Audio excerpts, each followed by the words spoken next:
Susi. Waalaikumsalam warahmatullahi wabarakatuh. Bagaimana kabarnya hari ini? Alhamdulillah saya baik, sehat. Alhamdulillah. Mohon maaf mengenai waktu Tidak apa-apa.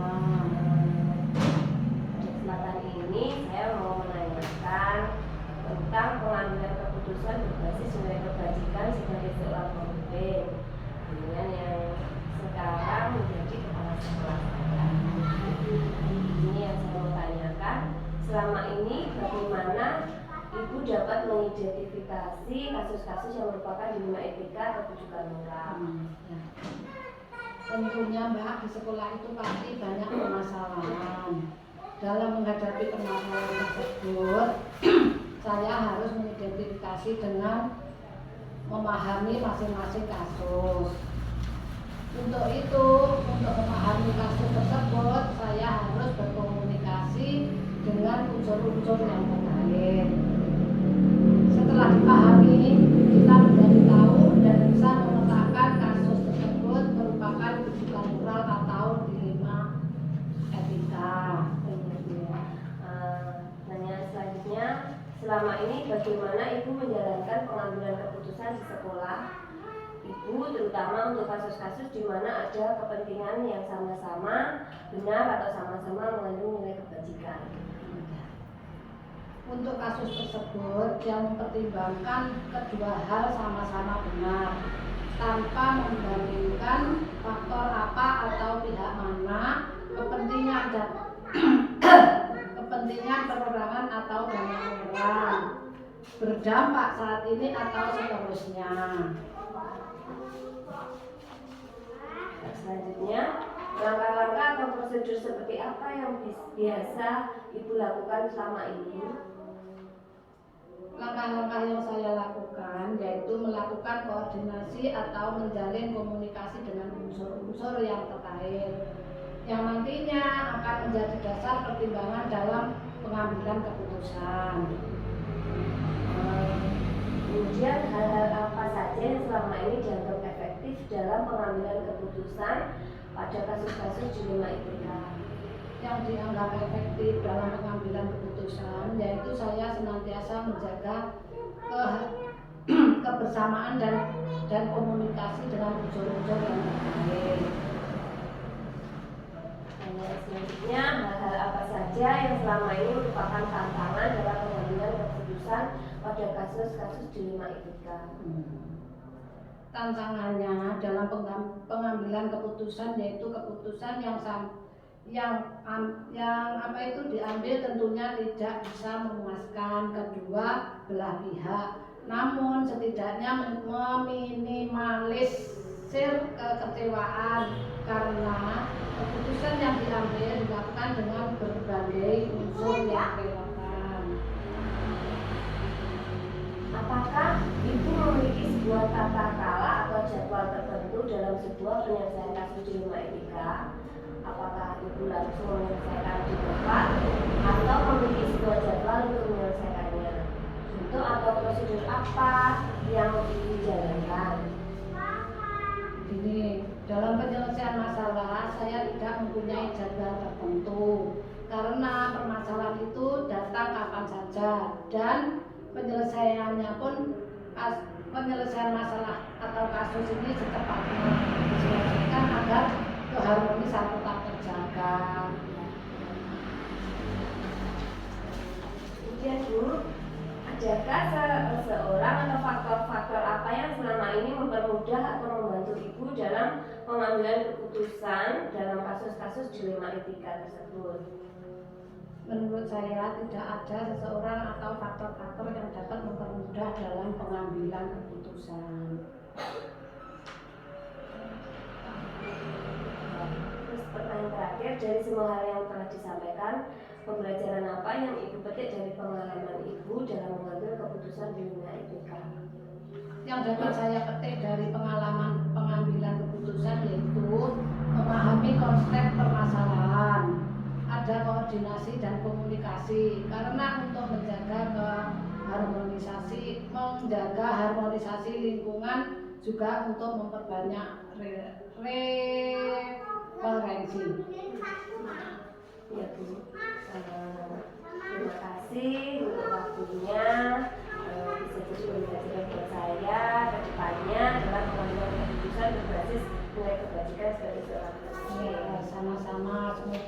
dengan apa yang Mbak tanyakan kepada saya bisa membantu kelancaran tentang pembelajaran itu. Terima kasih Bu. Sama-sama ya, Mbak. Sama-sama nggak ada salahnya ya. Assalamualaikum warahmatullahi wabarakatuh. Waalaikumsalam warahmatullahi wabarakatuh.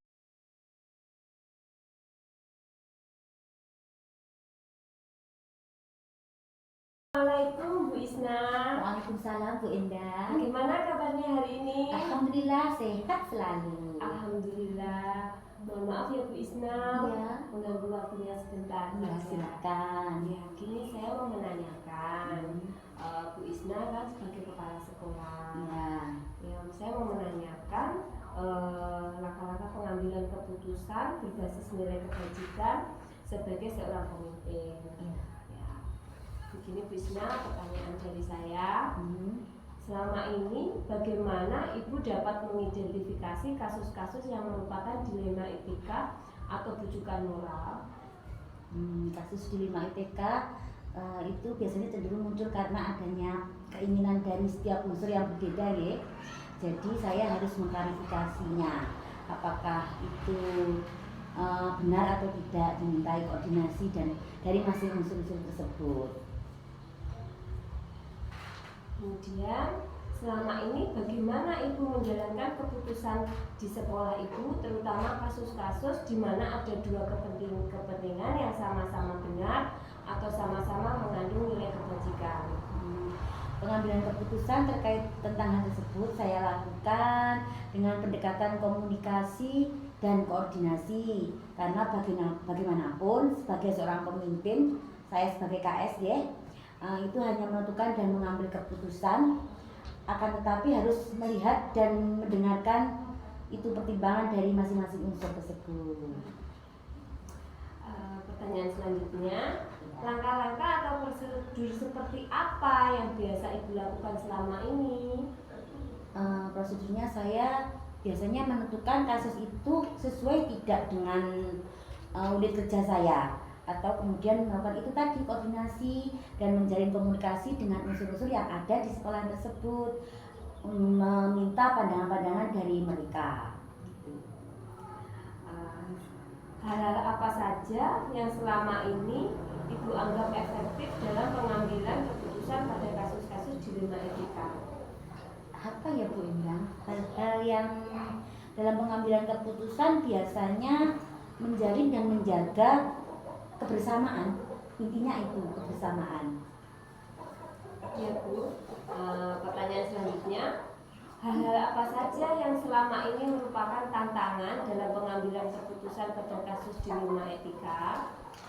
Apa ya, hal-hal tantangannya itu tentang menyesuaikan diri, karena harus menyesuaikan di tiap itu yang diambil itu mungkin ada keberpihakan dengan salah satu atau tidak gitu, jadi harus disesuaikan gitu.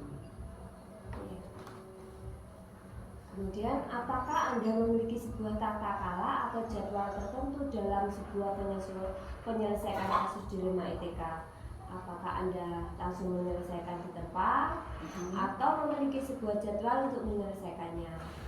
Bentuk atau prosedur seperti apa yang Ibu jalankan? Untuk jadwal itu tidak tertentu, jadi kalau ada masalah harus cepat diselesaikan agar tidak timbul masalah yang lain. Ya Bu. Selanjutnya, adakah seseorang atau faktor-faktor apa saja yang selama ini mempermudah atau membantu Ibu dalam pengambilan keputusan dalam kasus-kasus dilema etika? Untuk khususnya tidak ada, tapi yang penting adalah unsur-unsur yang ada di dalam internal lembaga tersebut. Gitu. Ya Bu. Pertanyaan terakhir nih Bu. Yeah. Dari semua hal yang telah disampaikan, pembelajaran apa yang dapat Ibu petik dari pengalaman Ibu dalam pengambilan keputusan dilema etika? Yang pertama itu konteks permasalahannya, dan yang kedua koordinasi dan saling bekerjasama itu yang paling utama untuk menyelesaikan masalah. Gitu Bu Indah. Iya. Terima kasih Bu. semua bisa menjadi pembelajaran buat saya ke depannya bila saya menjadi seorang pemimpin dalam pengambilan keputusan berbasis kebajikan sebagai seorang pemimpin. Terima kasih untuk waktunya. Mohon maaf sebesar-besarnya.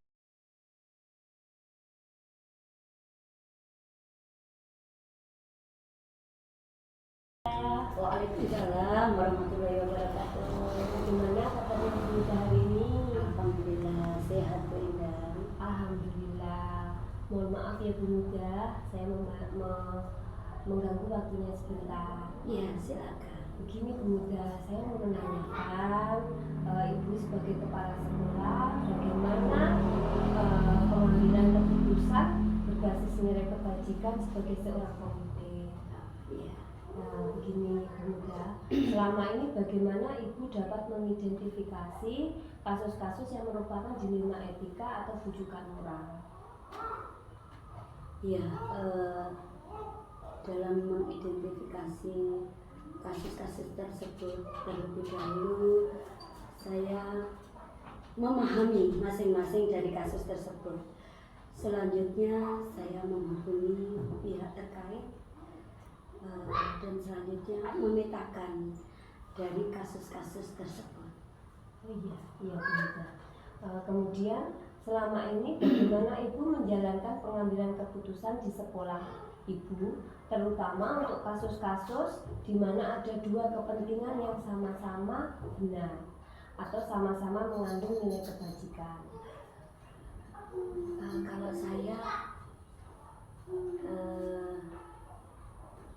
mempertimbangkan dari kedua hal tersebut, apakah itu berhubungan dengan kepentingan pribadi maupun orang banyak, dan selanjutnya hal tersebut mengandung nilai-nilai dari kebenaran atau kebajikan, ada rasa adil ataupun belas kasihan, ataupun nanti bisa berdampak untuk saat ini atau masa yang akan datang.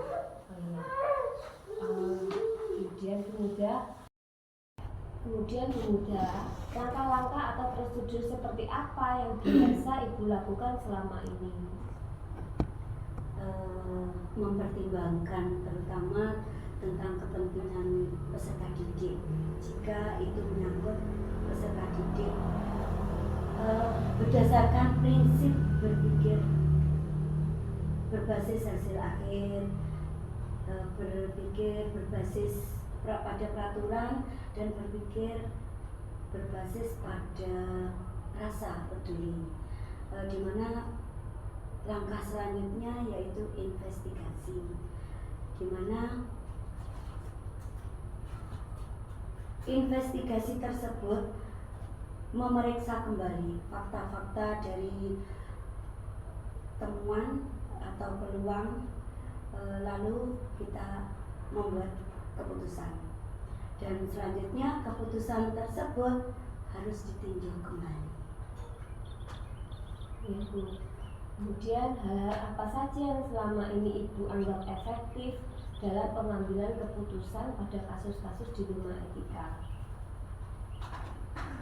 Iya, dengan menyederhanakan pokok permasalahan dan membangun kebijakan. Hal-hal apa saja yang menjadi tantangan dalam pengambilan keputusan pada kasus-kasus dilema etika tersebut Bu? Mungkin keputusan yang telah diambil itu ada yang tidak bisa menerima sepenuhnya. Jadi kita harus dapat memahamkan kepada sebagian orang tersebut agar bisa menerima secara ikhlas, ataupun menjalankan keputusan tersebut. Jadi suatu keputusan tersebut bisa menjadi sebuah tantangan. Kemudian, apakah Ibu memiliki sebuah tata kelola atau jadwal tertentu dalam sebuah penyelesaian kasus dilema etika? Apakah Anda langsung menyelesaikannya di tempat atau memiliki sebuah jadwal untuk menyelesaikannya?